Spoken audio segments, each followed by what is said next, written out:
प्यारे दोस्तों, आज आप लोग के लिए मैं पश्चिमी घाट से संबंधित कुछ मोस्ट इम्पॉर्टेंट फैक्ट लेकर आया हूँ। तो प्यारे साथियों, ये बहुत ही इम्पॉर्टेंट फैक्ट्स हैं और इसको आप ध्यान से सुनिएगा और इसे याद रखिएगा। तो प्यारे साथियों, पश्चिमी घाट से जुड़े हुए कुछ इम्पॉर्टेंट फैक्ट में पहला है कि पश्चिमी घाट जो है एक सतत श्रृंखला है, मतलब कि यह बीच में काफ़ी कम ब्रेक हैं।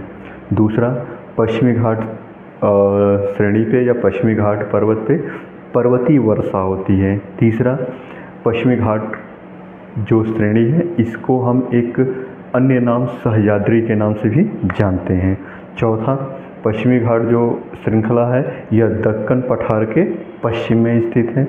इसकी जो पाँचवा जो है इसकी औसत ऊंचाई प्यारे साथियों 1500 मीटर है। छठवां, प्यारे साथियों, पश्चिमी घाट पहाड़ी जो है वह उत्तर की अपेक्षा दक्षिण में इसकी ऊंचाई अधिक है, अर्थात यह दक्षिण में ऊंचा है जबकि उत्तर में थोड़ा कम ऊंचा है।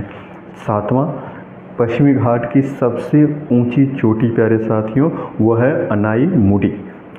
ये सबसे इम्पोर्टेंट फैक्ट है प्यारे साथियों, यह पश्चिमी घाट की सबसे ऊंची चोटी जो है वो अनाई मुड़ी है और यह पश्चिमी घाट के साथ साथ यह दक्षिण भारत की भी सबसे ऊंची चोटी जो है वो अनाई मुड़ी है। इस अनाई मुड़ी की जो हाइट है, ऊंचाई है, वो 2695 मीटर है और यह चोटी अन्नामलाई पहाड़ी में स्थित है।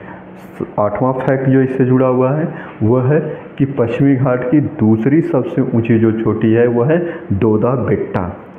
प्यारे साथियों, ध्यान से सुनिएगा, पश्चिमी घाट की दूसरी सबसे ऊंची जो चोटी है वह है दोदा बेट्टा और यह दोदा बेट्टा जो चोटी है यह दक्षिण भारत की दूसरी सबसे ऊंची चोटी है और इसकी हाइट है 2633 मीटर जो नीलगिरी पहाड़ी में मिलती है। नौवां फैक्ट इसका क्या है पश्चिमी घाट से संबंधित? प्यारे साथियों, ये जो नौवां फैक्ट है, अधिकांश प्रायद्वीपीय नदियों का उद्गम स्थल क्या है? पश्चिमी घाट में पाया जाता है। मतलब कि दक्षिण भारत में जितनी भी महत्वपूर्ण नदियां प्रवाहित होती हैं उन सारी नदियों का जो उद्गम स्थान है वो कहाँ है?